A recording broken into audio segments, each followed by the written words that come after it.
이 2012년 4월에 있었는데 이 국회의원 선거가 이 4월 이후에 12월에 또 뭐가 예정되어 있었느냐? 그 유명한 18대 대통령 선거가 기다리고 있었습니다.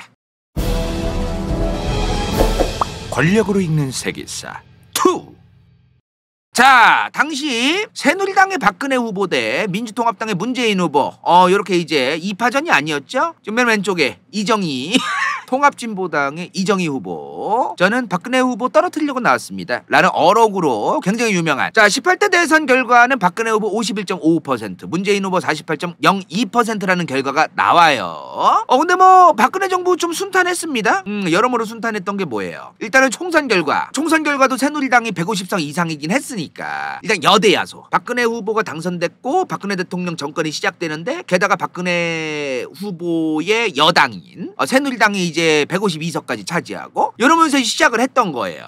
자, 여기서 이제 문재인 후보가 떨어지니까 통합민주당에서 노무현 대통령 사망 이후에 또 친노계의 목소리가 커졌는데 또 힘이 빠져. 그래서 김한길 씨가 당대표가 됩니다. 2013년 5월에. 그리고 당 이름을 민주당으로 또 바꿔요. 민주당. 뒤에 민주당 보이죠? 요거. 민주당으로 또 바꿉니다. 맞아요. 배우 최명길 씨 남편이죠? 자, 근데 2014년 3월쯤 되니까요, 갑자기 안철수 씨가 새정치연합이라는 당을 만들어요. 새정치연합. 새정치연합이라는 걸 만들어. 그리고 얘네들이 합당을 합니다. 자, 그렇게 2014년 3월에 새정치민주연합이라는 게 생겨요. 당시 공동대표가 김한길, 안철수였어요. 근데 이 새정치민주연합이 생기고 그거 정치 이슈가 계속 끊이질 않아요. 이 2014년 3월 이후에 7월에 재보궐선거가 있었어요. 재보궐선거. 그러니까 국회의원직 날아가거나 뭐 여러 가지 이유에 의해서 추가로 이제 중간에 뽑는 거잖아요. 재보궐선거가 뭐 대단한가? 몇 석 안 뽑잖아. 이때가 역대 최다 재보궐선거였어요. 무려 15석을 뽑는 재보궐선거였습니다. 15석. 서울에서만 동작구를 1명이고 경기도에서는 김포, 평택을, 수원은 3명이나, 수원, 을병청 해가지고 다 합해서 경기도에서 5명. 대전, 충청권에서는 대전, 대덕, 충남, 서산, 태안, 충북, 충주 해가지고 3명 나오고, 영남권에서는 부산, 해운대, 그리고 울산, 남구 해가지고 2명 나오고, 호남권에서는 광주, 광산, 그리고 전남, 담양, 한평, 영광, 장성, 요거 하나 지역구입니다. 그 다음에 나주, 화순, 그리고 순천, 곡성, 이렇게 해서 4명. 이렇게 해서 15명을 무려 뽑는 거예요. 역대 최대 규모 재보궐선거였어요. 근데 이 결과가 어떻게 나왔느냐? 새누리당이 저 15석 중에 11석을 먹습니다. 새정치민주연합은 4석밖에 못 얻어요. 이것 때문에 이제 김한길 씨랑 안철수 씨가 사퇴를 해요. 김한길, 안철수가 사퇴를 합니다. 그리고 2015년에 다시 문재인 씨가 당대표가 돼요.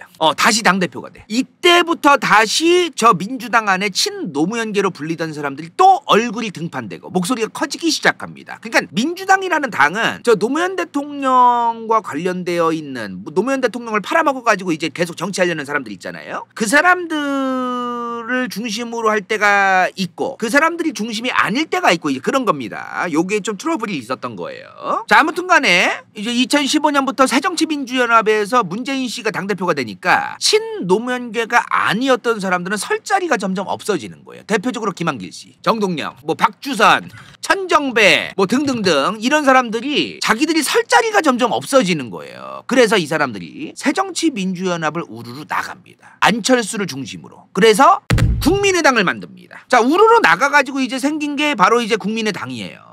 그리고 한편 국회의원들이 저렇게 우르르 나가면서 조금 안 좋은 모습을 보이니까 당시 새정치민주연합도 우리도 좀 간판가리를 좀 해자, 다시 새로운 문재인 당대표를 중심으로 한 새로운 어떤 그 당명을 가야겠다. 그러면서 2015년 12월에 당 이름을 바꿉니다. 지금까지 이어져 오는 이름이죠. 뭐예요?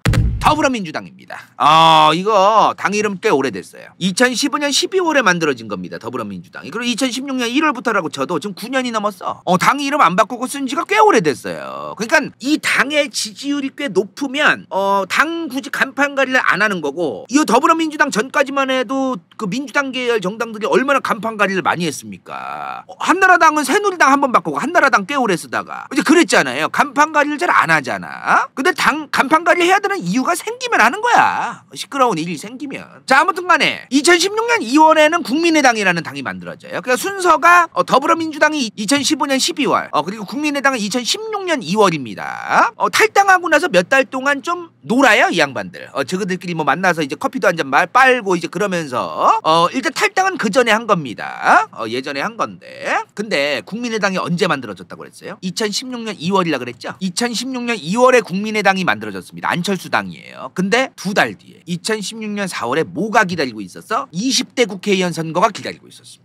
그렇지. 20대 국회의원 선거. 요때 이 2016년 4월은 여러 가지 이제 박근혜 정부와 관련되어 있는 이슈들이 많았어요. 일단은 대표적으로 이런 일이 있었죠. 2014년도에 세월호 침몰 사건이 있었습니다. 사실 이게 정치적으로 해석되면 안 되는 문제인데 저때 야당이 하도 정치적으로 공세를 하니까 정치적인 문제가 되어버렸어요. 너무나 안타까운 사건이죠. 고등학생들이 얼마나 많이 죽었습니까? 근데 더불어민주당이 하도 정치 공세를 하니까 당시 새누리당 그 지지하던 사람들도 이 인간들도 똑같은 인간들 내가 볼 때 안타까운 사건인데 이거를 안타까운 사건이 아닌 또 아닌 사건인 것처럼 또 얘기하고 다녀요. 저스트 해상 사고일 뿐인 거 별것도 아닌 일이다 막 이러면서 양쪽에서 지랄 연병을 했었어요. 물론 시작은 당시 이제 새정치민주연합이 하기는 했는데 어찌되었든 간에 뭐 하는 짓이야 이게. 얼마나 안타까운 일입니까? 다른 나라였으면은 당 상관없이 양당 모두 함께 추모하고 그럴 일인데 이게 어떻게 이런 일이 될 수가 있어요? 미국 가가지고 너네 미국인들한테 가가지고 너네 그거 알아? 2014년에 고등학생이 사고로 엄청 100명 넘는 사람들이 갑자기 죽었다. 엄청나게 안타까운 사건이 있었다. 그러고서 이거를 근데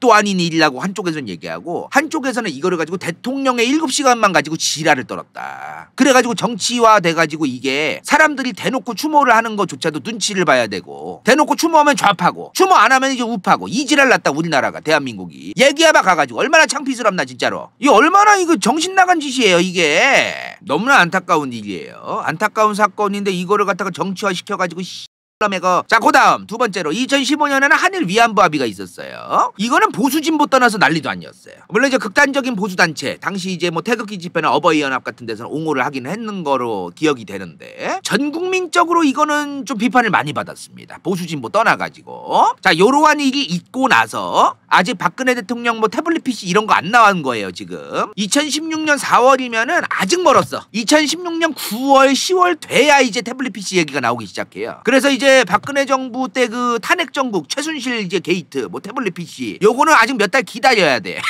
그 이슈는 없을 때입니다 이때. 자, 요 상황에서 이제 2016년 4월 20대 총선이 있었던 거예요. 자, 결과를 보니까 더불어민주당이 123, 새누리당이 122, 그리고 국민의당이 무려 38석을 빨아갑니다. 야, 많이 빨아가요. 엄청나게 많이 빨아간 겁니다 저거. 새로운 정당 하나, 안철수라는 이미지 메이킹, 그 사람의 어떤 그 영향력 이런 게 이제 드러난 거예요 저때. 자, 근데 여기서 잘 봐야 되는 게 이게 참 문제가 많은 대한민국 국회의원 선거 방식이라는 게 여기서 잘 드러나요. 국회의원이 이제 투표를 할 때 되면요 투표 용지를 받습니다. 그죠? 국회의원 선거를 하면은 투표 용지를 2장을 줍니다. 그죠? 하나는 요 왼쪽에 국회의원 일단 간다공화당의 간다요, 민물매기당의 매기 간다요, 어가나당의 최가나, 다여물어당의 돼지매기 이런 식으로 각 후보가 나와. 근데 옆에는 비례대표 국회의원 선거 투표라고 해가지고 정당에 투표하는 게 나옵니다. 간다공화당, 민물매기당 등등등등. 이 정당 이름만 적혀있는 거 뭐예요? 비례대표에 뽑는 겁니다. 비례대표에. 근데 이 두 번째 비례대표 정당의 투표를 하는 거죠. 이 정당 투표 결과가 어떻게 나왔는지 아세요? 여기서 새누리당이 33.5%를 받습니다. 더불어민주당이 25.54밖에 못 받아요. 국민의당은 26.74나 받아. 저 정당 투표 결과에서 국민의당이 더불어민주당보다 표를 더 많이 받은 거예요. 정의당은 7.23 받았습니다. 자, 근데 선거 결과 어떻게 나왔다고 했어요? 더불어민주당의 의석이 제일 많아요. 왜? 단순 다수제야. 단순 다수제. 우리나라 선거가 자 어떻게 돼 있어? 예를 들어 내가 사는 동네에 국회의원 후보가 A부터 F까지 나왔어. 하나, 둘, 셋, 넷, 5명. 근데 A 후보가 19% 받았어. B 후보는 18%, C 후보는 12%, D 후보는 10%, F는 5%. 그럼 누가 당선이에요? 19%밖에 처 안 받은 A가 당선이에요. 현행 선거제도에서는 국민들이 원하는 바에 그 원하는 그 국민들의 그 표에 비례해서 의석수가 배분되기가 어렵습니다. 너무너무 어렵습니다. 그래서 만약에 이 정당에 투표한 결과 있죠. 요거 두 번째 투표용지 아까 보여드렸잖아. 요 정당에 투표한 거. 요거 투표 결과대로 국회의원 전체 300석 아닙니까? 이거를 한번 저희가 대입을 해볼게요. 새누리당이 33.5%그 105석이 나와야 됩니다. 더불어민주당은 76.62석만 맞아야 돼요. 국민의당은 무려 80.22석이 나와야 됩니다. 정의당은 21.69석이 나와야 돼요. 이렇게 나와요 원래는. 근데 실제 결과 어떻게 나왔어? 더불어민주당 123, 새누리당 122, 국민의당 38, 정의당 고작 6석. 이렇게 나와요. 자, 둘째로 지역구. 지역구. 이제 이거는 정당이 투표한 거고 요 왼쪽에 이제 지역구에 나간 사람들만 이제 합산한 게 또 있어요. 격차가 심합니다. 자, 요 왼쪽에 보면 지역구 득표율 결과가 나오는데 새누리당이 38.33, 더불어민주당 37%, 국민의당 14%밖에 안 되네요. 14.85. 지금 정당 득표는 26.74인데 국민의당이 이때 14.85밖에 안 나온 거예요. 왜 그랬을까요? 왜 저렇게 격차가 심했을까? 지역구 후보를 대부분 낼 수 있는 인프라는요, 거대 양당밖에 없어요. 지역구가 200 몇십 개가 있는데 거기에 다 낼 수 있는, 대부분의 그 지역구에 낼 수 있는 인프라는 거대 양당밖에 없어요. 그래서 이런 신생정당이나 소수정당들은 그걸 못해요. 그래서 이렇게 차이가 나는 거예요. 그래서 지역구에 안 낸 지역구도 있거든. 국민의당은 당시에 몇 개만 내고. 그러니까 이런 그 문제가 있어. 현행 선거제도는 무조건 거대 양당이 유리할 수밖에 없습니다. 사실 이거를 좀 개정하는 게 좋겠죠. 개정의 주체가 누굽니까? 저거를 개정하는 주체가 어떤 인간들이에요? 얘네야. 얘네야. 졸라 웃겨 이게. 저거를 개정하는 인간들이 쟤네예요. 거대 양당 구도는 반드시 한 번은 깨져야 된다. 그래서 거대 양당 구도가 깨졌을 때 강력하게 국민들의 목소리로 선거제도 개편해라, 비례대표 늘려라, 요 얘기를 해야 됩니다. 거대 양당 구도는 단 한 번이라도 반드시 무너질 필요가 있어요. 반드시. 자, 아무튼 간에 2016년 20대 총선 결과가 이제 나오고 나서 4월에 몇 달이 지나니까 갑자기 2016년 9월부터 갑자기 이런 사람 얘기가 나옵니다. 태어나서 처음 듣는 사람이야. 아세요? 누군지 아시냐고. 난 처음 들었었어 당시에. 최순실 씨 얘기가 자꾸 나오기 시작해요. 그리고 이제 11월 되니까 진짜 최순실 씨 게이트가 뻥하고 터집니다. 정말 대한민국 전체가 뒤집어졌죠. 그죠? 한국 갤럽 조사 보면은 2015년 내내 새누리당이 평균적으로 박근혜 정부의 여당인 새누리당의 그 국정 지지율이 30% 내외를 유지했었어요. 근데 2016년 12월 말쯤 되니까 12%를 찍습니다. 한국 갤럽 조사 보니까. 난리도 아닌 거예요. 국회의원 선거를 치른 지 몇 달 뒤에 저게 터져가지고 아직도 20대 국회의원들의 임기는 3년 넘게 남은 거야. 이 시점에서 이 상황이 벌어진 거예요. 당시 안에서 얘기가 많았죠. 박근혜 대통령 탄핵에 동조해야 된다, 아니면 반대해야 된다, 이러면서 이제 갈등이 있었어요. 많이들 아시다시피. 근데 당시에 새누리당은요, 박근혜 대통령 탄핵에 동조하냐 반대하냐 뿐만이 아니라 다양한 거에 갈등이 예견되어 있었습니다. 아까 대충 넘어갔는데 2016년 20대 총선 때 요때 새누리당에서 무슨 일이 있었냐면은, 이거 국내 정치 관심 있는 분들은 좀 유명한 건데 옥세런 사태가 있었어. 옥세런 사태 아세요? 옥세런? 이게 뭔 말인지 알아? 이거 기억나시는 분 있나? 당시 이제 김무성 그 당대표가 생각하니까 존나 웃기네 갑자기. 당시 무슨 일이 있었냐면은 2016년 4월에 이제 총선을 앞두고 공천을 또 해야 돼. 공천을 새누리당의 공천관리위원회에서 친박근혜가 아닌 사람들을 또 이제 공천을 배제해요. 그러니까 옛날에 이명박 정부 때는 친 이명박만 공천하고 친박들은 다 공천을 안 했는데 이제 거꾸로 된 거야. 친박근혜가 아닌 사람들은 다 이제 공천 안 한다 그래요. 배신의 정치를 하시는 분들은 국민 여러분께서 심판해 주실 거라고 생각합니다. 이런 얘기까지 대놓고 했어 박근혜 대통령이. 유승민 같은 사람들 대놓고 저격하고 막. 그래 이런 여러 가지 뭐 좀 상황들이 겹친 게 있었어요 당시에. 자, 아무튼 간에 자, 그래 공천관리위원회가 이제 공천을 결정을 하는데 최종적인 결재권이 어디에 있냐면은 당대표가 해야 돼요. 이 김무성 당대표가 당시에. 근데 공천관리위원회가 계속해서 친박근혜가 아닌 사람들을 공천을 안 한다고 하니까 김무성 당대표가 당시에 나 그러면은 이거 도장 못 찍어 이러고서 갑자기 부산으로 여행을 떠나요. 옥새 들고 나르샤. 옥새 들고 부산으로 여행을 가. 그 사건이야 이게. 영도로 여행 갔나요? 본인 지역구잖아 거기. 아무튼 그런 일이 있었어. 옥새 들고 나르샤, 옥새 들고 옥새런 사태. 그래서 아무튼 이미 새누리당은 최순실 게이트가 터지기 전부터도 시끄러웠어요. 엄청 시끄러웠어. 그러면서 이 과정에서 이 새누리당 안에서 최순실 게이트가 터지기 전부터도 친박근혜 대 친박근혜가 아닌 사람들, 요 구도가 형성되니까 새누리당에서 당선됐던 사람들도 집단 탈당을 해요. 이거 안 되겠다. 이거 새누리당 점점 친박근혜계를 위주로만 가고 우리 비박계는 이제 등신 취급당하고, 마침 그런 과정에서 최순실 씨 게이트까지 터진 거예요. 그래서 만들어진 게 바로 바른정당입니다. 2017년 1월 24일에 바른정당이 생겨요. 나중 가서 이제 바른미래당으로 또 바뀌는데 그거는 이제 나중에 설명드리고요. 자, 그리고 이제 간판가리 시작해야지. 더불어민주당이 그 이전에 수많은 간판가리 했던 것처럼 최순실 게이트가 터지면서 이제 한나라당 새누리당도 간판가리가 시작됩니다. 당을 쇄신하겠다면서 2017년 2월 13일에 자유한국당으로 간판가리를 해요. 한번 당에 뭔 이슈만 있으면 간판가리 하는 겁니다. 이 당시에 자유한국당 당대표가 홍준표 대구시장이었어요. 이때 홍준표 대구시장이 무슨 얘기를 하냐면은 건국의 아버지 이승만 근대화의 아버지 박정희, 민주화의 아버지 김영삼 이 세 분의 사진을 자유한국당 당 건물 당사에 걸어놓겠다.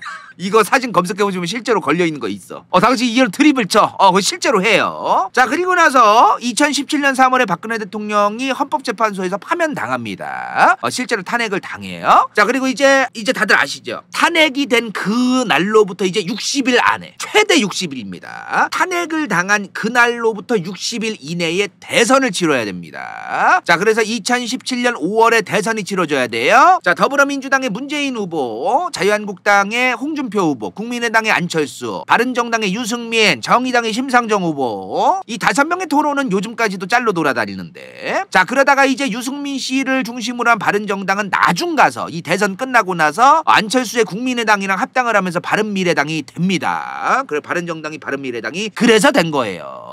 여기 뭐 대선 결과 아시잖아요. 문재인 후보가 대통령 당선이 됩니다. 자, 그래서 이 대선 이후에 국민의당이랑 바른정당이 이제 합당까지 하면서 바른미래당이 생기면서 4파전이야. 더불어민주당 대 자유한국당 대 바른미래당 대 정의당. 이런 이제 4파전이었는데 하나가 더 있긴 했었어요. 박지원 씨랑 정동영 씨, 천정배 이런 사람들이 있었던 호남정당 민주평화당이라고 있어. 바른미래당이랑 국민의당이 합당한다고 할 때 그게 싫다면서 국민의당에서 우르르 나온 사람들이에요. 그게 이런 계산인 거야. 국민의당이 안철수당이 당시 호남에서 당선되는 사람들이 많았는데 이 양반들이 당시 보수 쪽에 있는 바른정당 유승민 씨를 중심으로 한 바른정당이랑 합당을 하면은 자기들이 호남에서 당선이 안 될 것 같은 거예요. 그러면 우리는 그래도 요 네임드 있는 면상들로 다 이루어져 있으니까 쟤네들 합당하든가 말든가 족라고 하고 우리들은 나오자 하면서 차린 게 민주평화당이에요. 정동영 씨, 박지원 의원 지금 더불어민주당이죠. 요런 사람들이 몇 명이 있어. 자, 요러한 상황에서 이제 2018년 지방선거 도지사랑 시장 뽑는 선거죠. 결과 한번 볼게요. 자, 2018년 이제 지방선거를 보면은 여기는 소수정당이 거의 안 뽑혀요. 일단은 탄핵 정국 직후에 문재인 정부가 들어서고 나서 1년 뒤쯤에 이제 치러진 지방선거입니다. 보면은 이제 시도지사가 이제 특별시나 이제 그런 거 얘기하는 거예요. 도지사랑 특별시장, 광역시장, 도지사에서만 더불어민주당이 무려 14개를 가져갑니다. 근데 자유한국당이 2개 가져가잖아요. 경북도지사랑 대구광역시장이에요, 저거. 경남도지사랑 부산시장도 저때 더불어민주당한테 뺏겨요. 자유한국당이. 부산 경남도 가져갑니다.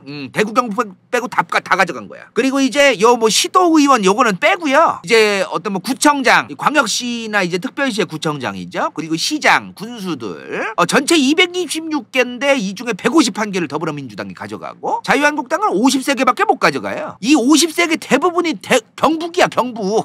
보니까 저 50세계 대부분이 영남, 그 중에서도 이제 대구 경북, 그리고 강원도 북부, 경기도 북부 이런 데 있잖아요. 요런 데 빼곤 다 뺏겨요, 거의. 야, 진짜 박근혜 대통령 탄핵 이후에 진짜 개쩌는구나. 이거 우리 어떻게 되는 거 아니냐. 그래서 자유한국당으로도 안 되겠구나 해가지고 간판가리를 또 해. 2020년에 4월에 이제 21대 총선을 앞두고 자유한국당이 미래통합당으로 바뀝니다. 요 21대 총선, 2020년 총선을 앞두고 굉장히 추잡스러운 거 많았죠. 비례위성정당. 개 지랄 같은 거 아주 추잡스럽게. 전세계 최초 창조. 준연동형 비례대표제라는 정말 개 거지 같은 걸 만들어가지고 비례위성정당을 거대 양당이 또 만들고 육갑을 떱니다. 자, 그렇게 이제 2020년 21대 총선 결과 보면은 더불어민주당이 163인데 더불어민주당의 비례위성정당, 더불어시민당이 17석, 미래통합당이 84석, 미래한국당이라는 비례위성정당은 19석을 먹어요. 정의당은 이때 개박살납니다. 6석밖에 못 얻어요. 국민의당도 개박살나고 이제. 자, 그래서 미래통합당이 이 2020년 4월에 있었던 총선 결과를 보고 바꿔도 안 되는구나. 또 바꾸자. 근데 너무 자주 바꿔. 솔직한 얘기로 좀 여기는 좀 민주당도 자주 바꾸긴 했는데 여기는 너무 자주 바꿨어, 저 시기에. 2020년 4월에 미래통합당이라는 당의 이름으로 선거를 치렀는데 결과가 저렇게 나오니까 또 안 되겠다 싶은 거예요. 그래서 2020년 9월 2일에 간판가리를 또 합니다. 그게 국민의힘이야. 자, 이렇게 이제 국민의힘과 더불어민주당 이 두 당의 역사를 설명을 드렸는데요. 최근 것까지 설명해 달라? 그거는 안 될 것 같아요. 최근 건 어차피 최근 거라서 다 아시잖아. 여기서 뭐 더 설명해봤자 뭐 달라질 거 있습니까? 다 아시는데 어차피. 어차피 거대 양당의 이제 거대 양당의 그 역사를 설명을 한 거고, 이제 여기까지 설명했으면 되지 않았나 싶어요. 근데 아무리 생각해도 아직도 지들이 보수라고 하고, 여기는 이제 진보란 단어 잘 안 써요. 왜냐면 사람들이 프레임질을 하도 많이 하니까. 아무튼 이 보수와 진보 뭐 이런 거, 내 저번에 보수 진보 편에서도 얘기했지만, 정말로 얘네 정책은 어떨까요? 국민의힘은 진짜 보수 정책을 하고 있을까요? 더불어민주당은 진보 정책을 정말 하고 있을까요? 다음 시간에 저 거대 양당의 정책에 대해서 설명드리겠습니다. 인생동반자 저키 반미성형외과 현이사랑 간다요 후원자 당근 이카로스 정유진 한상키 부추 vs 더 월드 은빛마술사 카루넨 갱다 최영인 배부른다람쥐 영민차 러블리 이시 김도우 씨우필 빵미연 이건 재밌을지도 몰라.